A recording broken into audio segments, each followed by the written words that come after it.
After the storm, there's a quiet moment, a stillness. That's where I found myself after the surrender. The cosmic chaos hadn't vanished, but it wasn't a terrifying tidal wave anymore. It was more like a powerful river, and I was finally learning how to swim instead of just trying not to drown. This is the story of how I started to rebuild my life, not as it was before, but as it was meant to be. The first lesson was grounding. I felt like a balloon that had been cut loose, floating into the stratosphere, and I needed to find my way back to Earth. My intuition, which was now screamingly loud, pointed me towards nature. I started spending hours just walking barefoot in the grass. I know it sounds simple, but feeling the cool, damp earth under my feet was like plugging myself back into a power source. It was a physical anchor.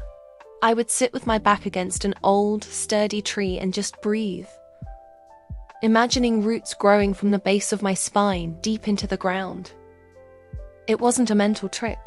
I could literally feel the frantic, buzzing energy in my body calm down, flowing downwards, stabilizing. Nature became my sanctuary, my teacher, my regulator. Then came food. I'd always eaten relatively healthy, or so I thought. But my body was now a finely tuned instrument, and it started rejecting things with a vengeance. Processed foods, heavy meats, excessive sugar. They felt like static in my system. My cravings shifted dramatically. I started wanting vibrant, living foods, fresh fruits, leafy greens, root vegetables. It felt like my body knew exactly what it needed to support this new energetic frequency. I wasn't following a diet. I was following my body's wisdom. Eating became a grounding practice in itself, a way to nourish not just my physical form, but my energetic field. Every meal was a conscious choice to support this incredible process. One of the hardest parts was learning about energetic boundaries. Before, I was like an open sponge. I'd walk into a room and absorb everyone's emotions, their stress, their joy, their pain. It was overwhelming and utterly draining. I had to learn to say no, not just with my words, but with my energy. I started visualizing a bubble of golden light around me before I left the house or interacted with people. It sounds a bit out there, I know, but it worked. It wasn't about shutting people out. It was about maintaining my own energetic integrity. I learned that I could be compassionate without taking on someone else's baggage. This was a game changer. It allowed me to be in the world without being completely depleted by it. I had to let go of some relationships that were constant energetic drains, which was painful, but necessary for my survival.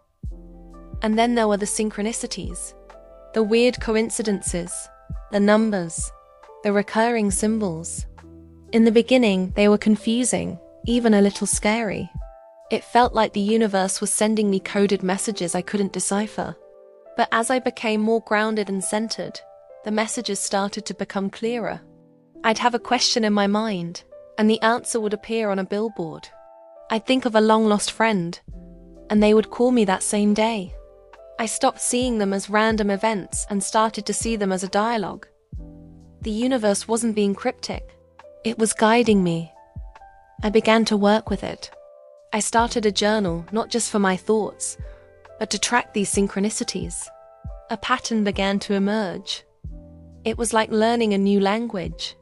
The number 1111 would appear when I was on the right track with a decision. A feather would show up on my path when I needed to remember to keep things light. Instead of being tossed around by these strange happenings, I started to use them as a compass. My intuition, combined with these external signs, became my GPS for this new life. It told me which books to read, which people to connect with, which paths to take. The fear was finally being replaced by curiosity, and the confusion by a sense of partnership. This energy wasn't a foreign invader anymore. It was me. It was the deepest, most authentic part of myself waking up. The rebuilding phase wasn't about getting back to normal. There was no going back. It was about building a new foundation, one brick at a time, one conscious choice at a time. It was about creating a life that could hold this immense, beautiful, and powerful light. I was no longer a victim of a spiritual emergency. I was an active participant in my own evolution. I was learning to dance with the divine. And for the first time, I felt a sense of stability, a sense of purpose. I was finally home, in my own skin, in my own life. And I knew, deep in my soul, that the real journey was just beginning. Thanks for being here with me for this part of the story. If this resonates with you, I'd love to hear about your own experiences in the comments. Don't forget to like and subscribe to follow along as we dive even deeper. See you in the next one.